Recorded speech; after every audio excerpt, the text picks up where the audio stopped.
नमस्कार, स्वीकार कीजिए अभिषेक का।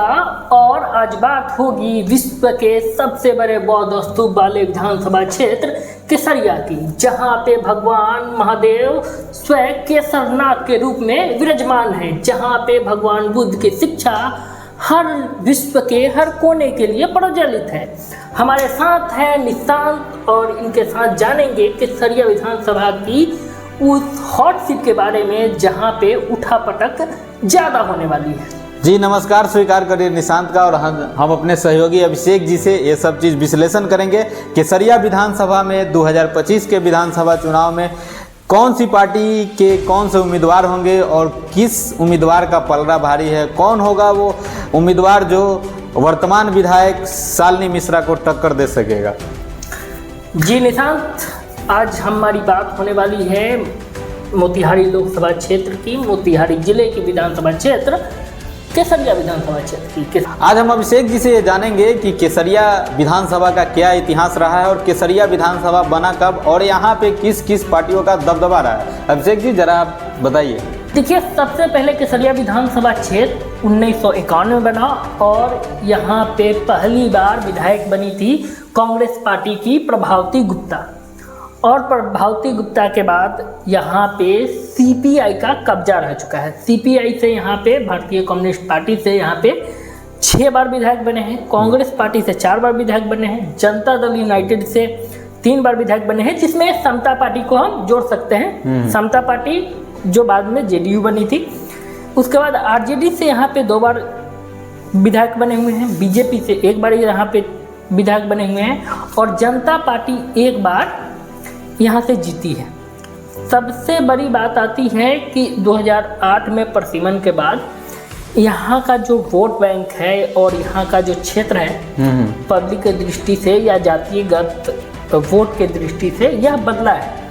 इससे पहले कल्याणपुर विधानसभा क्षेत्र नहीं था। 2008 के पहले कल्याणपुर विधानसभा क्षेत्र बटा और कुछ खास जातियों का वोट कट के कल्याणपुर विधानसभा के तरफ चला गया। और उसके बाद से जो केसरिया विधानसभा क्षेत्र है वो बहुत ही मज़ेदार रह चुका है। यहाँ पे पीताम्बर सिंह और यमुना यादव कम्युनिस्ट पार्टी के धुर्री नेता रहे हैं, उनका वर्चस्व रहा है केसरिया विधानसभा क्षेत्र पे। लेकिन आज की परिस्थिति में कम्युनिस्ट पार्टी ऑफ इंडिया का, सीपीआई का केसरिया में उतना अस्तित्व नहीं है। अस्तित्व है लेकिन जो मास वोट है केसरिया ही क्या, मतलब आपको कहें तो उत्तर बिहार में ही सीपीआई का मतलब उत्तर बिहार में एक आपको, इधर पश्चिमी चंपारण में एक आपको विधानसभा मिलेगा जो कि भाकपा माले से है। लेकिन एक गढ़ हुआ करता था सीपीआई का केसरिया और वह गढ़ अभी खत्म हो चुका है। खत्म नहीं कहेंगे लेकिन अभी उस स्थिति में पहुंच चुका है जहां पे उसका वोट बैंक नहीं है, उसका बेस नहीं है।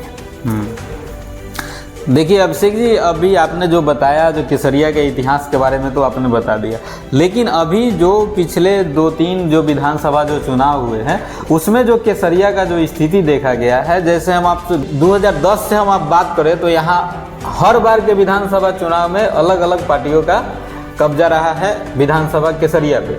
जैसे 2010 में बीजेपी जीतती है, 2015 में आरजेडी जीतती है बीजेपी को हराकर, 2020 में जेडीयू जीतती है।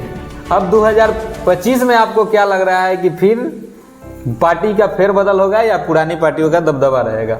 देखिए, सबसे पहली बात हम लोग एक चार्ट देखेंगे जिसमें 2020 का जो चुनाव है वो काफ़ी रोमांचक रहा था। शालिनी मिश्रा कभी राजनीति में एक्टिव नहीं थी केसरिया में, या बिहार की राजनीति में भी हम कहें कि वो एक्टिव नहीं थी। एक वाइल्ड कार्ड एंट्री होता है और शालिनी मिश्रा चुनाव जीत जाती हैं, वो भी लगभग 5 से 6% के मार्जिन से।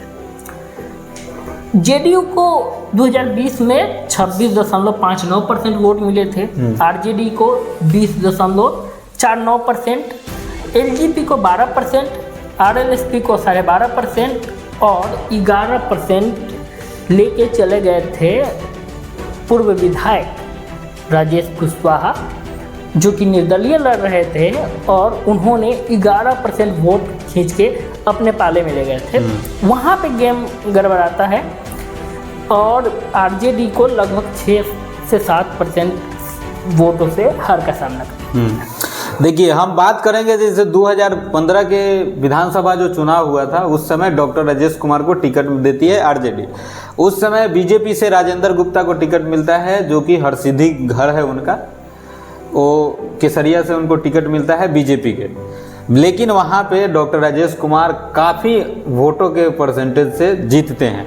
लेकिन 2020 के जो चुनाव में पार्टी उन पे भरोसा नहीं जताई और वहाँ पे एक नई उम्मीदवार को लेके आ जाती है, संतोष कुशवाहा को, जिनको केसरिया विधानसभा के क्षेत्र के लोग जानता तक भी नहीं था। मतलब 90% लोग नहीं जानता था कि संतोष कुशवाहा कौन है, कहाँ इनका घर है। वो बस वही लोग जानता था कि जो आरजेडी के सक्रिय कार्यकर्ता, जो सक्रिय नेता लोग थे, वही लोग संतोष कुशवाहा को जानते। लेकिन क्या ऐसा बात आ गया कि 2020 में कुशवाहा का टिकट काट के कुशवाहा को ही दिया गया, जबकि उससे चर्चित चेहरा भी केसरिया विधानसभा के लिए कोई था आरजेडी में, लेकिन उनको टिकट नहीं दिया गया और ना ही किसी यादव समाज को टिकट दिया गया, जबकि कुशवाहा का टिकट काट के कुशवाहा को ही दिया गया।